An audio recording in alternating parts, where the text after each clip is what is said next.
and gentlemen, thank you for joining me. It's the 6th of November, voting day 2018, Tuesday. What a great day. If you haven't voted, well, it'll be too late by the time you hear this because voting day will be over. I'll be uploading this in a few days. So I hope you go vote, and if you didn't, whatever. It's 3:02 p.m. Central Standard Time. Joining me is Dr. Stanek. Dr. Stanek, how are you? I'm good. Thanks for having me. Thank you for being on. Ladies and gentlemen, for those of you who don't know, Dr. Stanek, you have your doctorate in film, right? Yes. Film. Mm-hmm. And you've been a professor here since 2003? Right. It's been a while, but former student here, and I was such an awesome student that they hired me to start teaching. Cool. Yeah. So were you a film and broadcast major when you were here? They didn't have a film major when I was here. They just had broadcast. Okay. So I did broadcast because I liked making stupid videos and stuff in high school. It was fun. They didn't start the film major or digital arts major until I started teaching here. Okay. So they just had broadcast. So when did you pursue your doctorate? When did that start? In 2008 or 9, I believe, I did it at Regent University online, and they had a great program where they would do a tuition exchange, where somebody here could go to there, that was me, and then somebody at Regent could come here, and they offered that to me, and I'm like, yeah, great, I'll do it. It was great. I had to go there once a summer to do a class, but other than that, it was all online. Wow. Yeah. That's pretty nice. Mm-hmm. Cool. And one of the nice things with Evangel now is we have so many classes that are moving online. I don't know if we'll be able to take all our classes online one day, but that would be nice. I think they are trying to do some online degrees. They're testing it out. We certainly have the infrastructure to do that. It's just a matter of marketing it and how they deal with chapel and the whole, Evangel ethos. How do you build that in with the online degree? Right. So. Yeah, you can't really foster community online. That's a big part of Evangel too. Yeah. Well, ladies and gentlemen, this semester I'm having my first class with Dr. Stanek. It's web design. It's been a good course so far. I've enjoyed it. I think I'm lousy with web creation, but I'm getting a good grade, so that's good. So far. Yes. Yeah. Yes. There's so still far, weeks left. We're starting with Adobe Animate. That's a really interesting program. Mm-hmm. Definitely. Yes. Yeah, that's one of my favorite things. My graphic design background, digital arts background, is kind of what I did before I started teaching, but my academic background is in film. But I love the animation part of that, the character creation. It's all about story, really, and whether you're doing a standard web page or animation with characters or anything like that, it's all about communicating. Right. It comes down to a story. So I love that creative stuff, the Adobe Animate, and we also teach some 3D animation, some other classes. And love that stuff. It's just creative stuff. And you don't use Animate for 3D animation here? No, it's all just, they have the 3D rotation tool and stuff, which is like 2-dimensional animation, but mostly it's all just 2D stuff. Okay, right. Awesome. So since you have your doctorate in film, I think it would only be appropriate if we talked about film. Absolutely, yeah. What are some of your favorite movies and why? Well, that's a tough question. Let's see, today's Tuesday, so that would make my favorite film. I don't know. I don't like that because I like certain types of films, but even that, it's hard to say. I like traditional films where the story is everything, the script is everything, and a director can take all the different film devices to support that story, and in subtle ways. So directors such as Stanley Kubrick or Akira Kurosawa, two of my favorite directors, are masters at doing that and telling a film visually, using all the film devices and not literally coming out and just reading a script. Right. That makes film so much more fun because you can watch a movie over and over again and notice new things about the story. Right. So it's that pure film that I like. So favorite filmmakers? Then you mentioned Stanley Kubrick. I know he's done some very interesting films. Yeah, weird. Good work. Weird, but makes you think.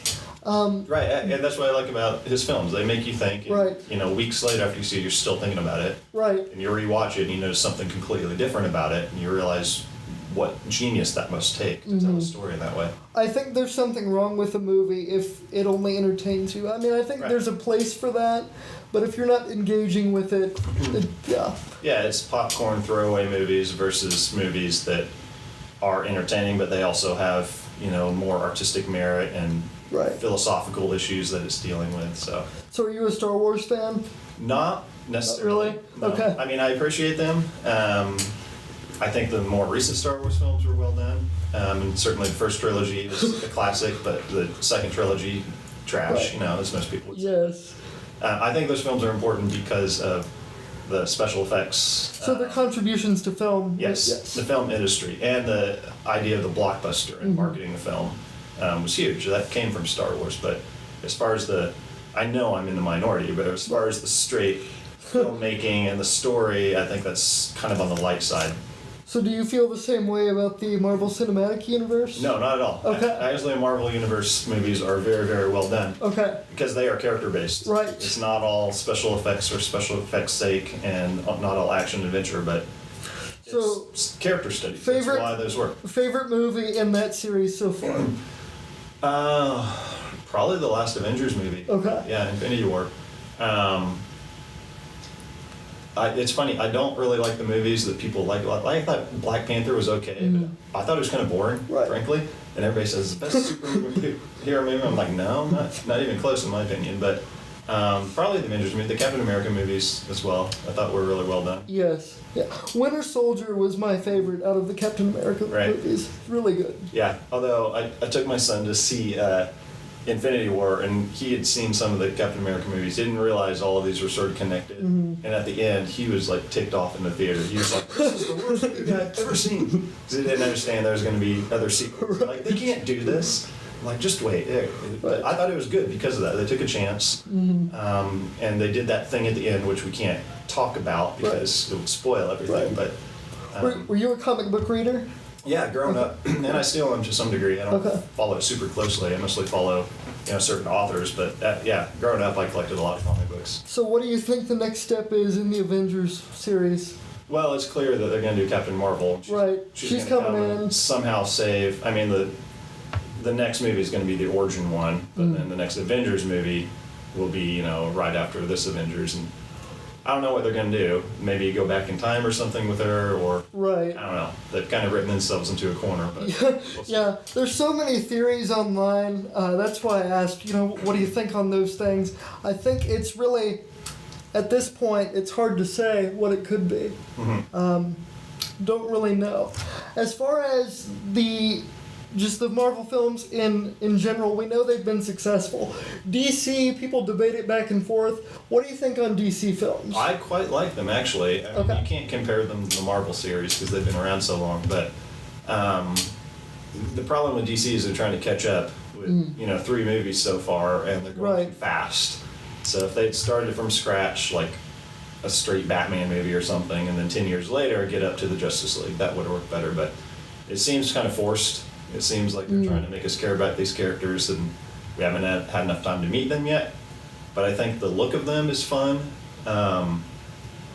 Batman versus Superman, I think, was kind of miscast in some roles, but I like Ben Affleck as a Batman, quite Do you? honestly. Yeah, I don't think he's doing it anymore, from what I understand. They're gonna Right. cast that, but I thought he kind of fit the role, and I like Superman, I like Wonder Woman, and Yeah. I like Aquaman. The new Aquaman movie looks really stupid, but it's kind of fun, so I'll be seeing that. That's how I felt about Shazam. I was like, I don't really Yeah. follow that comic, but it looks really cool.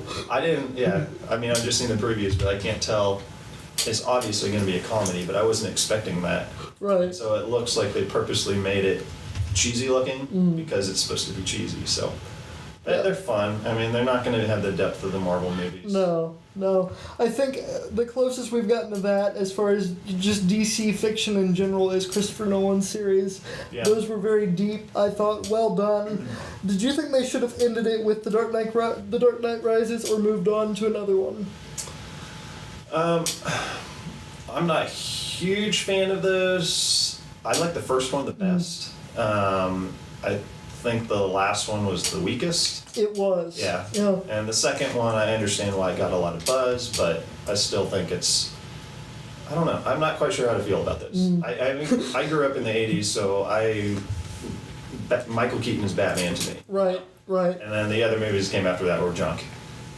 So anything I compare is the Tim Burton and Jack Nicholson as the Joker. That's my comparison for everything. So, but those were fine. I don't know how to answer that. Well, let's move on to another set of movies. Movies that make you think. We talked about that earlier. I'm doing my philosophy paper that I'm writing for political philosophy on The Matrix. Did you enjoy that series? I liked the first one. I thought the other ones were more just ways to make money off of it. I agree. Yeah.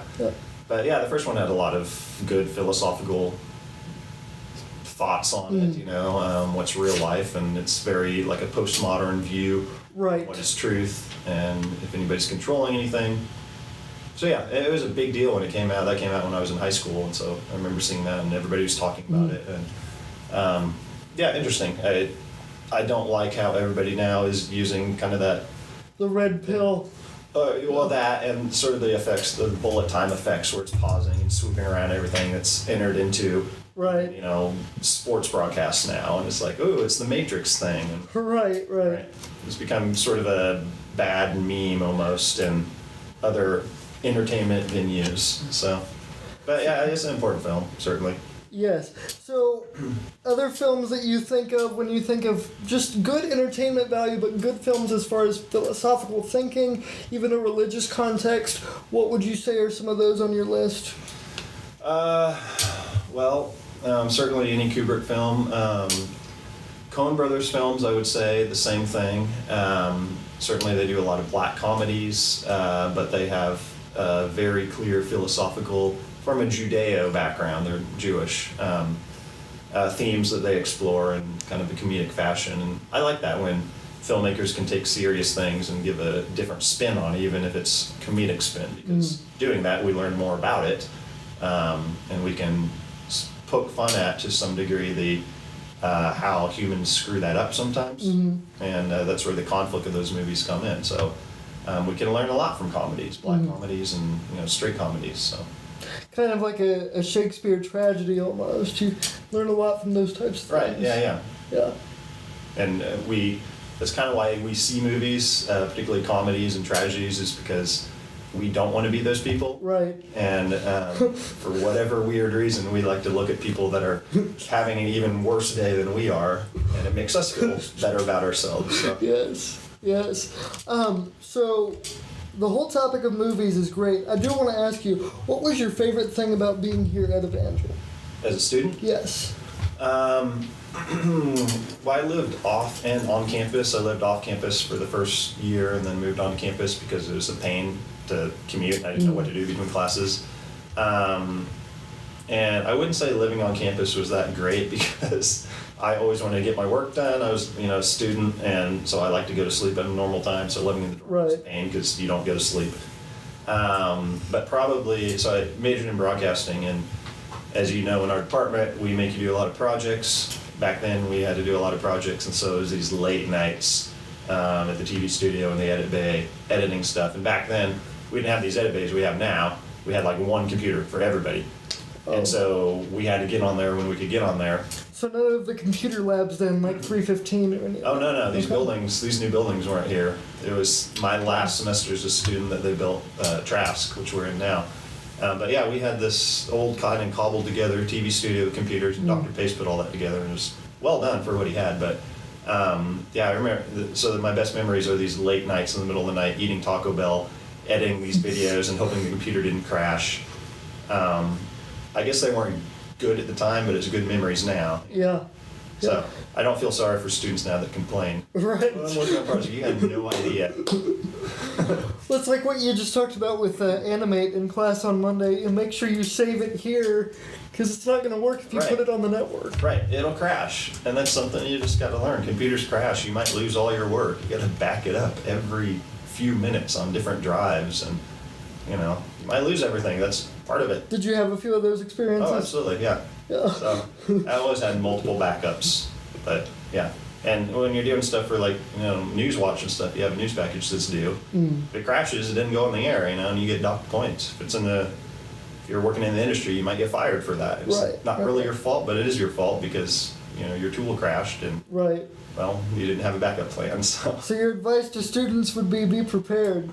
Be prepared and don't procrastinate. If you wait till the last minute, something is bound to happen bad. It always does.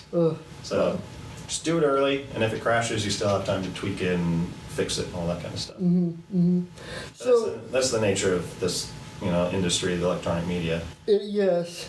And did you do any work in the EUTV area? Yeah, I was director for Sports Update for a couple of semesters. We did it just like we do now, where we have the TV workshop, and they have staff positions. So I was staff for Sports Update. Got to direct. Cool. And so, do you think that was a good experience? Kind of prepared you for different projects down the road? Yeah, it was. I didn't realize, we have to, in our majors, we have to take the workshops, so we have to be in there anyway. Right. And so somebody said, well, why don't you just be on staff and get paid for it while you're in the class? I'm like, you can do that? I'm like, okay. So directing, I love directing. That's, if I wasn't teaching, I guess any kind of film professor, film person wants to direct films. I think that's what I would do. Right. And I think I'd be good at it. I don't know. I think everybody says that as well. But TV directing is similar. You can call your shots and be a little more creative. Not as creative as film, certainly, but it is storytelling. It's putting together pieces of footage to, set a time and place and create continuity between things, and certainly break those rules for different purposes. But I kind of like that freedom and creativity of, especially on the fly, and live news and live sports. So, have you worked as a director on any big or small films, indie films? No, I mean, I've made my own, like anybody has. Stupid stuff in high school. A lot of it's on YouTube now, and some of it's not because it's so embarrassing. But I've written scripts before, but nothing really serious. I'm not trying to produce anything because I don't want to go out to Hollywood or anything like that. That's not really my area that I want to be in, but I'm certainly a Midwesterner in that case. But right. But if you got offered the job to direct, you probably would. Yeah. Cool. Certainly. Cool. If you could pick any movie to be a part of and just help create that vision, what would it be? Even if it's just a few of them. Wow. I don't think I'd want to direct like a big budget action Hollywood film. There's too much pressure on that to succeed. So I'd want to do some kind of small character study where you're certainly going to make your money back. So small budget stuff, not special effects or anything. Right. Do you enjoy Pixar animation? Yeah, to some degree. The animation part of it, certainly. The stories obviously are aimed toward me. Although they have been recently. They're both for kids and adults. Right. So they have a lot of in-jokes. I see most of them now because I have kids, so I'm very familiar with them. Like, I'll see the next Wreck-It Ralph, certainly. The last one I saw was, I guess, The Incredibles 2, which was fun. So, yeah. That was a good movie. Yeah. Yeah. I don't know if it was as good as the first one, but yeah, No. it holds its own. The last animated movie I saw was Smallfoot. I don't know if you've seen the trailers. No, it's on my list though. I heard it was good. It's really, really good. And it was kind of funny because as I was leaving the theater, I saw a guy Did you cry?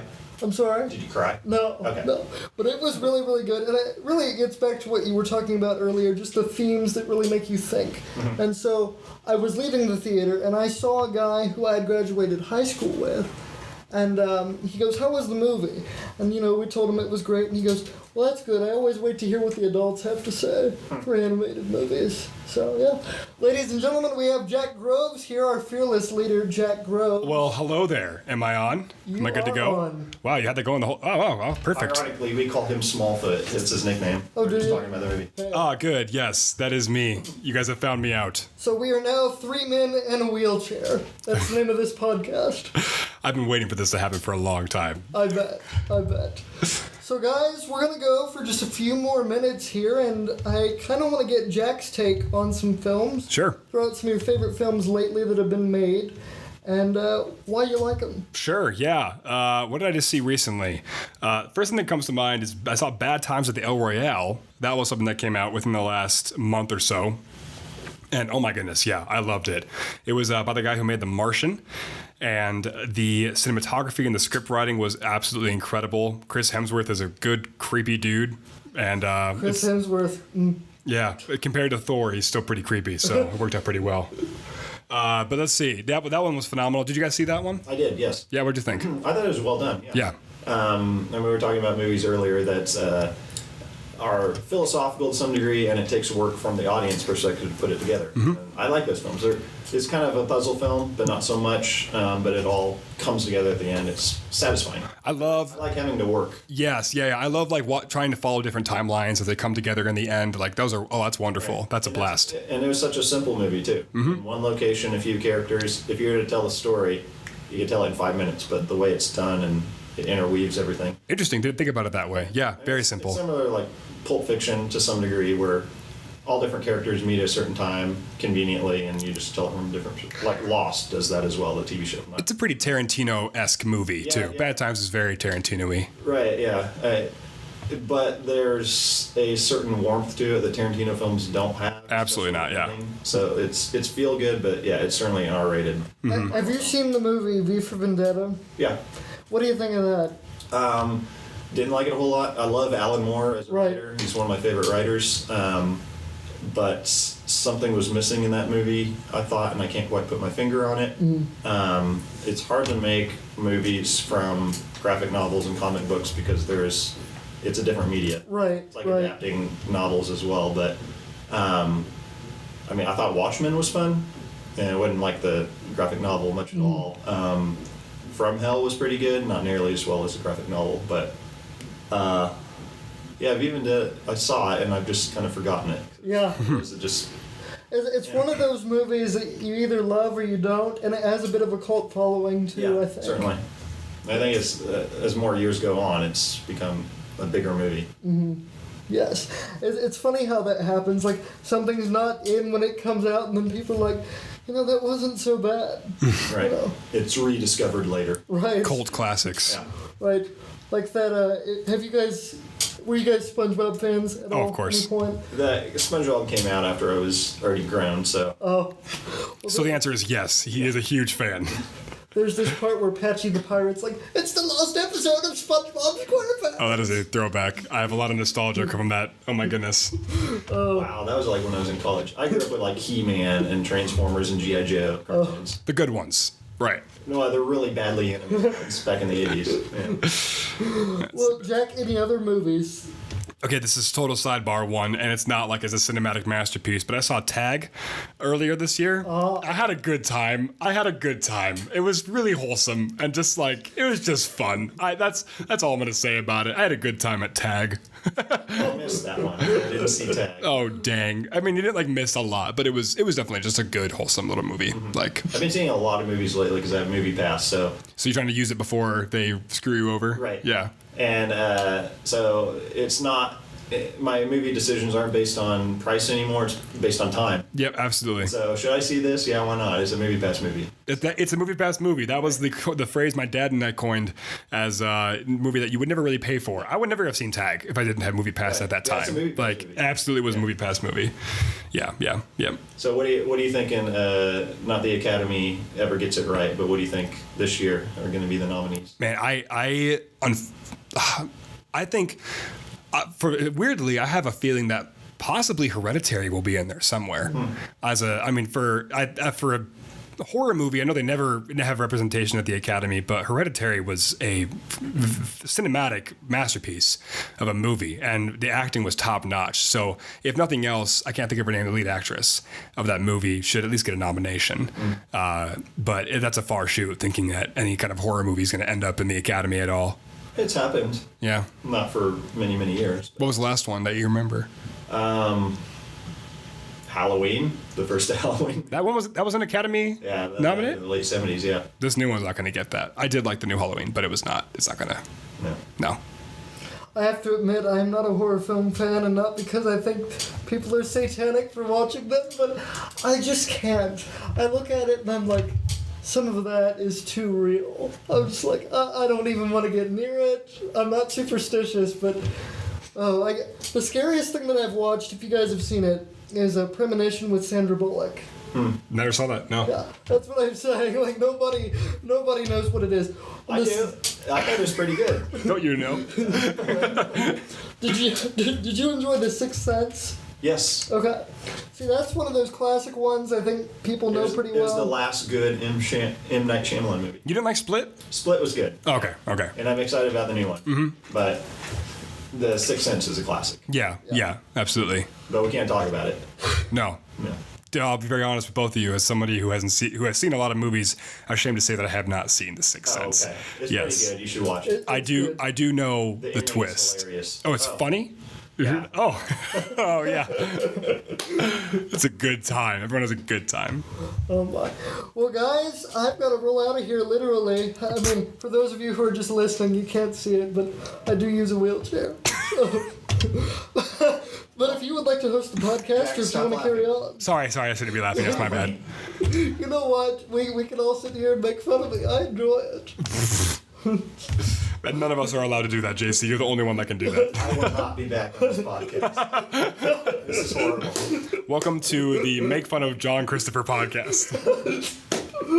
It's like not PC at all. No, not even close. Offended. All right, well, ladies and gentlemen, thank you so much for joining us. Hopefully we'll be back here at some point to talk about films and all the great pop culture stuff. At some point, I think it would be really cool, and I don't know if we would ever do this, but a trip with Evangel to a Comic-Con would be amazing if we could do that with the comm department. As long as Dr. Stanek cosplays as somebody from the video game Overwatch.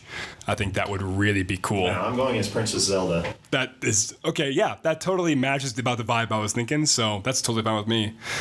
I'll be chic. Okay. Cool. I just have little short shorts that I'll wear and Yeah, a little hat and stuff. that's good. That's it. I'll go as Tingle. That's our topic for the next podcast. We'll do Super Smash Bros. Melee. We'll just play Super Smash Brothers and you guys can listen to us play. All right, guys, thank you so much. Have a blessed day.